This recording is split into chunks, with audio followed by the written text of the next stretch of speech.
Clean बंदा कभी हरामी नहीं बन सकता। इंटरनेट हरामी कभी भी क्लीन बन सकता है। मैं हर जगह क्लीन करता ही हूँ, यहाँ एक हरामी कर दूंगा ना, लोग बोलेंगे what a crazy versatile guy.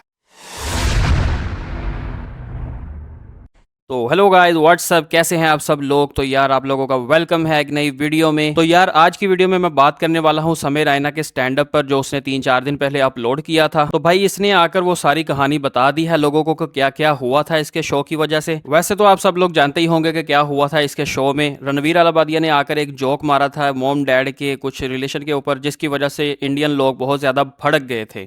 Watch your parents have sex every day for the rest of your life. Whoa! फिर इसका शो भी उन लोगों ने बंद करवा दिया था, क्योंकि उसमें बहुत ज्यादा जो है गाली गलौज और डार्क कॉमेडी की जा रही थी। मजा आ रहा है या मैं ही थक रहा हूँ, ऐसे मेरे पापा कहते थे मेरी मम्मी को। लेकिन भाई एक बात है कि ये बंदा किसी से भी नहीं डरता, ना तो इंडियन पुलिस से, ना पॉलिटिक्स से, और ना ही कोई फिल्म और यूट्यूब की कुछ झंझट से। किसी लोगों से ये नहीं डरता। जो भी बात इसने करनी होती है ये ओपनली आकर कर देता है। उसके बाद चाहे जितनी मर्जी कंट्रोवर्सी हो जाए, कोई लेना देना ही नहीं है इस बंदे का। इसकी इस पॉडकास्ट में इसने एंड पर बोला है कि इसका शो दोबारा से वापस आएगा, यानी वो शो बंद करवा दिया गया था, लेकिन ये बंदे में इतनी पावर है कि भाई ये अपना शो दोबारा से चलवा सकता है। शो तो मैं लाऊंगा भाई। वैसे तो भाई चाहे जो भी हो, लेकिन मैं इस बंदे का जो है ना वो फैन बन चुका हूं, क्योंकि इतनी बड़ी बातें बोलने के लिए इंसान को करेज चाहिए होता है, जो कि समय रैना के अंदर है और उसने प्रूफ भी कर दिया है। और इसमें टैलेंट भी इतना है कि आप अगर इसका शो वो देखेंगे ना, वो इसका वो स्टैंड अप कॉमेडी, तो एकदम से ये कभी इमोशनल कर देता है लोगों को, और कभी इमोशनल कॉमेडी करके ही लोगों को हंसा देता है। उसके बाद वो कांप रही थी, मेरी माँ मुझे देख के रो रही थी कि बेटा क्या हो गया। बाप मीम भेज रहा है। अरे कहना क्या चाहते हो? भाई चलो मैं फटाफट से तुम्हें इस बंदे की स्टोरी बता देता हूं। तो इस बंदे की स्टोरी कुछ ऐसी है कि ये एक कश्मीरी लड़का है जो कुछ मसले मसाइल की वजह से दूसरे सिटी में शिफ्ट हो गया था, और वहां आकर इस बंदे ने अपनी स्टडीज वगैरह कंप्लीट की। और इसका बहुत ही मशहूर डायलॉग है प्रिंटिंग इंजीनियरिंग के ऊपर। देखो मैं 24 साल का हूँ, जिसमें से 4 साल मैंने बर्बाद कर दिए, क्योंकि मैंने करी है प्रिंटिंग इंजीनियरिंग। साल पढ़ाई करके मेरे को प्रिंट करना आता है।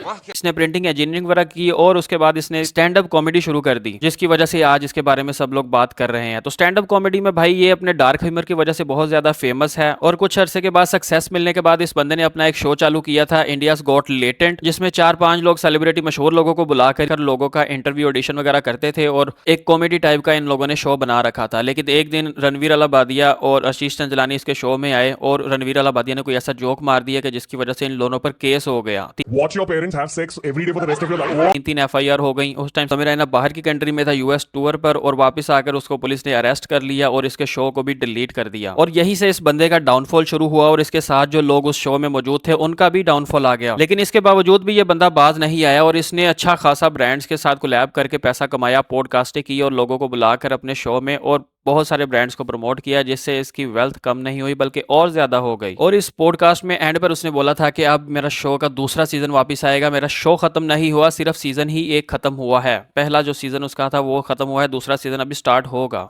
आई डोंट थिंक इससे हाई पॉइंट पे मेरे शो का सीजन 1 एंड हो सकता था।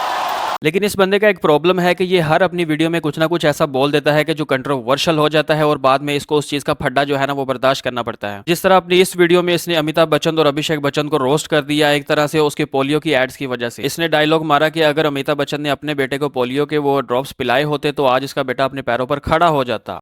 तो अमिताभ बच्चन का ही कॉल आ जाएगा, तभी मौका पहुंच रहा है।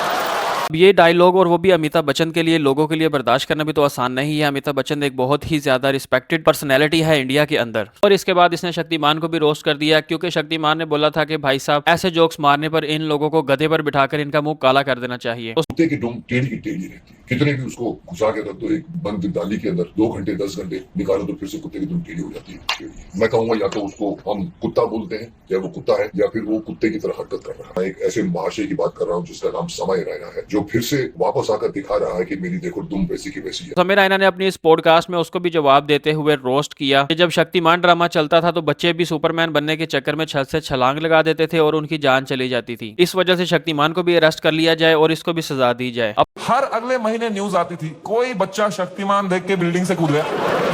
अपने इस शो में इसने बहुत सारी चीजों को एक्सप्लेन किया है, रियलिटी बयान की है और खुद को डिफेंड करने की भी काफी कोशिश की है। इसने बताया कि रणवीर अलाहाबादिया का जो केस हुआ था उसमें उस बंदे ने 8 बार वो जोक मारा था, लेकिन सिर्फ एक बार ही उसको वीडियो में रखा गया है। उसने ये भी बताया कि ये शो 5 घंटे के लिए रिकॉर्ड किया जाता था, लेकिन उसमें से सिर्फ 1 घंटे का जो बेस्ट पार्ट होता था वही निकालकर अपलोड किया जाता था। और ये शो में कोई स्क्रिप्टेड वगैरह नहीं होती थी, जिसकी वजह से लोग कुछ भी बोल देते थे और बाद में उसका मसला बन जाता था। मुझे तो ये समझ नहीं आती कि रणवीर अलाहाबादिया को इतना कूल बनने के चक्कर में वो जोक मारने की क्या जरूरत पड़ी हुई थी, जबकि खुद उसने अपनी पर्सनैलिटी को एक पॉजिटिव कैरेक्टर के अंदर रखा हुआ था और एकदम से एक शो में आकर वो इतनी ही ज्यादा घटिया बात कर देता है कि लोगों को फिर वो उसकी बात हजम ही नहीं हुई। मुझे इसलिए बुरा लग रहा है क्योंकि सब काम बंद हो गया। I just feel dam guilty.